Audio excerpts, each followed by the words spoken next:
Hello friends, नमस्कार। यामिनी ज्योतिष में आपका स्वागत है। मेरा नाम राजेश बब्बर है।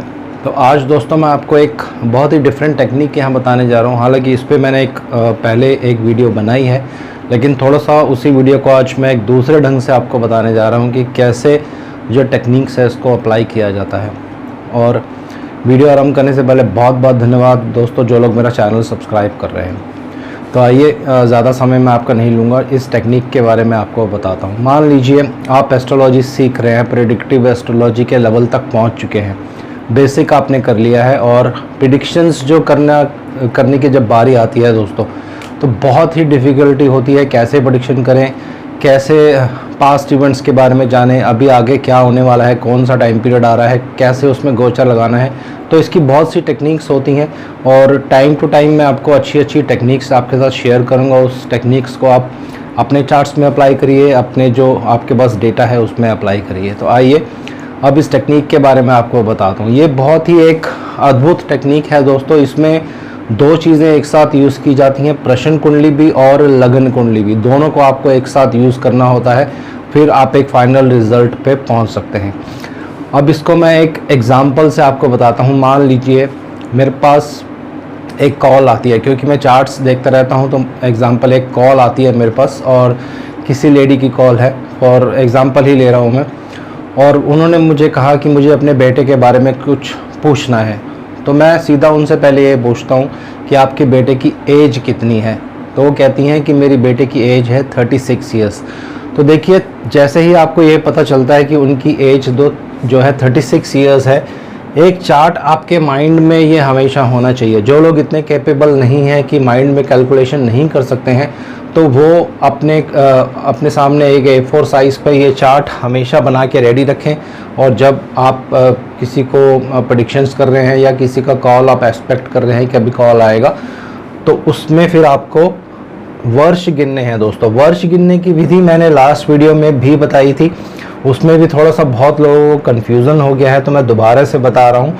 देखिए, ये कुंडली का फर्स्ट हाउस है, ये जो है ये कुंडली का फर्स्ट हाउस है, पहला भाव जिसको कहा जाता है। पहला भाव हमेशा एक साल रिप्रेजेंट करता है, व्यक्ति का एक साल, उस पीरियड में क्या क्या होने वाला है, उस पीरियड में कौन सा गोचर ट्रांजिट करने वाला है, कौन से बैड इवेंट्स जो है बुरे नक्षत्रों में क्रॉस करने वाले हैं, और आपका जन्म नक्षत्र कौन सा है। तो बहुत सी चीज़ें उस एक साल में आपको पता चल सकती हैं। तो ये पहला साल, ये दूसरा, तीसरा, चौथा, पाँचवा, छठा, सातवां, आठवां, नौवां, 10वां, 11वां, 12वां। तो यहाँ पे आके ये 12th ईयर हो जाता है दोस्तों। तो इसी तरह से इसको और आप काउंट करेंगे, 13, 14, 15, 16, ये आगे ऐसे बढ़ता जाता है। तो फिर 24th यहाँ पे आएगा, और 36th यहाँ पे आएगा। तो इसको छोटा ब्रॉडर वे में फटाफट आपको बता देता हूँ। तो जो मैंने आपसे कहा था कि उनकी एज आपको पूछनी है, तो उन्होंने मुझे बोला कि 36 ईयर उनकी एज है। अब देखिए, 36 ईयर आपके 12th हाउस में आ रहा है, तो आपके मन में सीधा एक ये प्रश्न जो है जाग जाना चाहिए कि प्रश्न जो होगा किससे रिलेटेड हो सकता है। 36 ईयर को आप मानेंगे कि व्यक्ति की एज जो होती है, इस समय उसको अपने प्रोफेशन को लेकर बहुत ज़्यादा कंसर्न रहेगा। तो प्रोफेशन या बिजनेस रिलेटेड पहला जो आपके मन में बात आएगी ये हो सकता है। दूसरा, फॉरेन कंट्री, जी हाँ, 12th हाउस से फॉरेन कंट्रीज़ भी देखी जाती हैं, ये जो है आपके माइंड में आना चाहिए दोस्तों। तो उसके बाद आप उनको कह सकते हैं, जिन्होंने आपको कॉल किया है, प्रश्न पूछने की चेष्टा कर रहे हैं, तो उनको आप कह सकते हैं क्या वो जो प्रश्न है आपके प्रोफेशन रिलेटेड है, या प्रोफेशन में कुछ लॉस हो गया है, या जॉब में कुछ लॉस हो गया है, या जॉब चेंज करना चाहते हैं, या फॉरेन कंट्री रिलेटेड कोई क्वेरी है। तो नेचुरल बात है, जब 36 की एज है, तो बहुत से चांसेस होते हैं कि इसी के रिलेटेड जो है प्रश्न होगा। तो जो उनका प्रश्न है, इस तरह से आपको पता चल सकता है। जब भी आप सामने वाले को कुछ पूछते हैं, तो एटलीस्ट उनको 3-4 ऑप्शंस दीजिए, और उनसे पूछिए कि इनमें से एक ऑप्शन को आप सिलेक्ट कीजिए, क्लिक कीजिए, या बताइए कि इनमें से कौन सी ऑप्शन ठीक है। तो इस तरह से आप इसको देख सकते हैं। और उसी 36th ईयर को फिर आपको क्या करना है, उनकी date of birth, time of birth आपको ले लेना है, और कुंडली उनकी बना लेनी है दोस्तों। जैसे ही आप उनकी कुंडली बनाएंगे तो 101% जो दशा चल रही होगी वो उसी से रिलेटेड होगी, 12th हाउस से ही रिलेटेड होगी, या 12th हाउस में कुछ प्लैनेट्स बैठे होंगे उससे रिलेटेड होगी। कुछ ना कुछ रोल 12th हाउस से रिलेटेड ज़रूर होगा दोस्तों। तो ऐसा एक इंस्टेंस अभी रिसेंटली मेरे साथ हुआ था। एक लेडी का मेरे को फ़ोन आया और उन्होंने मुझसे पूछा कि वो अपने बेटे के बारे में पूछना चाहती हैं। तो मैंने उनसे ये पूछा कि उनके बेटे की एज कितनी है, तो उन्होंने मुझे बोला कि 36। मैंने यही टेक्निक अप्लाई करी और मैंने उनसे 3-4 ऑप्शंस पूछी। उनमें से एक ऑप्शन उन्होंने बोला कि हाँ, वो फॉरेन कंट्री जाने के लिए बहुत उत्सुक है, वहाँ जाके सेटल्ड होना चाहता है। तो जब मैंने उनकी कुंडली बनाई दोस्तों, तो वहाँ पे 8th हाउस की उनकी दशा चल रही थी।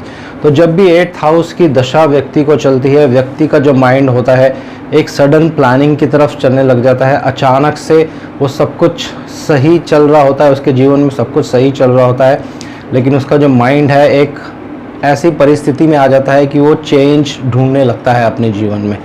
तो देखिए, चेंज कब आएगा? जब आप अपना जॉब चेंज करेंगे, प्रोफेशन चेंज करेंगे, या अपना बर्थ प्लेस चेंज करेंगे, तो वो जो चेंज है वो 12th हाउस से देखा जाता है। तो इसी तरह से बहुत सी ऐसी प्रेडिक्शंस हैं जो आप कर सकते हैं बिना, अगर आपके पास पूरा चार्ट रेडी भी नहीं है लेकिन सिर्फ व्यक्ति की एज आपको पता है, तो उससे आप प्रेडिक्शंस जो है कर सकते हैं दोस्तों। तो सेकंड एग्जांपल मैं आपको इसी का बताने जा रहा हूँ। ये आज ही की बात है और किसी ने मेरे को अपना हॉरोस्कोप दिखाने के लिए कॉल किया और मैंने उनसे पूछा कि आपकी एज कितनी है। तो जब मैंने उनसे ये प्रश्न पूछा तो उनकी जो एज थी वो इस वाले हाउस में आ रही थी दोस्तों। फर्स्ट हाउस में वो जो एज उनका ग्रुप था यहाँ पे आ रहा था, और मैं पूरा डिटेल्स में नहीं बता रहा हूँ क्योंकि उनकी डिटेल्स मैं थोड़ी गुप्त रखना चाहता हूँ। तो लगन में उनका जो ईयर था वो आ रहा था। तो अब उस ईयर में आपको देखना है दोस्तों कि क्या हो रहा है उनके साथ। कैसे देखेंगे ये थोड़ा सा मैं आइडिया आपको बताता हूँ। आपको इस हाउस में जो राशि होगी उसके लगन, उसके लॉर्ड देखने हैं कि वो कुंडली में कहाँ प्लेस्ड हैं, यानी लग्नेश कुंडली में कहाँ प्लेस्ड हैं। तो उनके चार्ट में लगन लॉर्ड जो थे बुध देव थे, उनका 6 नंबर लगन था, और लगन लॉर्ड जो थे वो यहाँ प्लेस थे दोस्तों। तो इसका मतलब बिल्कुल क्लियर होता है, व्यक्ति के जीवन में अचानक से बहुत लॉस हो सकता है। अगर वो बिज़नेस करते होंगे, वो बिज़नेस ही करते हैं अभी, तो उनको इस वर्ष में यानी 37th ईयर में बहुत ज़्यादा लॉस हुआ दोस्तों। तो ये एक विधि है कैलकुलेट करने की। उसके बाद आप उनका नेक्स्ट ईयर जो 38th ईयर है जो अभी आने वाला है, 37th ईयर जब ख़त्म होगा तो 38th ईयर आएगा और वो सेकंड हाउस में आ रहा है। तो आपको प्रेडिक्शंस कैसे करनी है? सेकंड हाउस फाइनेंस को लेकर होता है, और 38th ईयर में नेचुरल बात है जो देश काल पात्र आप लगाएंगे उसमें बिजनेस प्रोफेशन को लेकर ही व्यक्ति बहुत ज़्यादा कंसर्न रहता है। तो नेचुरल बात है अगर वहाँ पे मेलेफिक प्लैनेट्स विराजमान होंगे तो आप उनको थोड़ा सा वार्न कर सकते हैं, आगाह कर सकते हैं कि ये जो 38th ईयर आपका लगने वाला है इसमें फाइनेंशियल इश्यूज़ हो सकते हैं, किसी तरह की प्रॉब्लम हो सकती है। अब ये डिपेंड करेगा कि कौन से प्लैनेट्स वहाँ पे विराजमान हैं। तो उनकी कुंडली में 2 नेगेटिव प्लैनेट्स यहाँ पे एक साथ विराजमान थे, और मैंने उनको ये बोला कि जो आने वाला समय है थोड़ा सा पैसे को लेकर कष्टपूर्ण हो सकता है। बहुत जल्दी से आप ज़्यादा क्रेडिट मत दीजिए अपने बिज़नेस में, बहुत अलर्ट होकर काम करिए। कोई रिलेटिव, कोई फ्रेंड आपसे पैसे मांगने आता है तो थोड़ा सा आपको उस पीरियड में अलर्ट रहना है। इसी तरह से आप कोई भी चार्ट उठा के देखेंगे दोस्तों, कोई भी चार्ट आप चेक कर सकते हैं। ये वाली जो टेक्निक है इसमें आपको सिर्फ एक चीज़ पूरी क्लियर होनी चाहिए, व्यक्ति की एज। क्योंकि अगर वो एज अपने एक अंदाजे से बताएगा तो उसमें गलती होने के बहुत ज़्यादा चांसेस होते हैं, लेकिन अगर आपके पास उनका date of birth, time of birth बिल्कुल एग्जैक्ट है तो आप उनकी एज से कैलकुलेट कर सकते हैं कि अभी इस हाउस में जो है ये चल रहा है, इस हाउस में कौन से प्लैनेट्स विराजमान हैं, कौन से प्लैनेट्स पर उनकी दृष्टि है, गोचर उस हाउस पर क्या प्रभाव देगा, या उस जो हाउस लॉर्ड है उस पर क्या प्रभाव देगा। तो उससे जो है रिजल्ट्स आप निकाल सकते हैं। बहुत ही अच्छी टेक्निक है दोस्तों, और जिन लोगों को कुंडलियाँ देखनी नहीं आती हैं तो ये आप प्रश्न कुंडली में भी लगा सकते हैं। बहुत से जो अच्छे प्रश्न कुंडली जो लोग करते हैं, प्रैक्टिस करते हैं और आपको बताते हैं प्रश्न कुंडली से, वो इस टेक्निक को यूज़ करते हैं। प्रश्न कुंडली में इसको देखने का थोड़ा सा एक डिफरेंट टेक्निक होती है, उसमें सूर्य देव को भी साथ में लिया जाता है, क्योंकि सूर्य देव से वो टाइमिंग्स निकालते हैं कि इस मंथ में और इस मंथ में, इस मंथ में, तो उसकी एक डिफरेंट विधि और एक कैलकुलेशन होती है। समय मिलेगा तो आपको मैं वो भी विधि जो है बहुत सिंपल है, लेकिन थोड़ी सी उसमें कैलकुलेशंस करनी पड़ती हैं, वो भी आपके साथ में आने वाले समय में शेयर करूंगा दोस्तों। तो इस टेक्निक को आप अप्लाई करिए, देखिए कि कौन सा वर्ष आपके कुंडली में कहाँ पे आ रहा है, उस पीरियड में कौन सी दशा चल रही है, या अपनी जो पास्ट इवेंट्स हैं उनको भी आप मैच कर सकते हैं।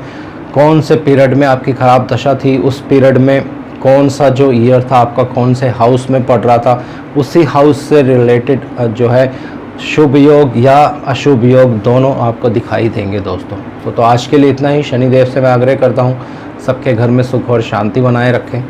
जय शनिदेव।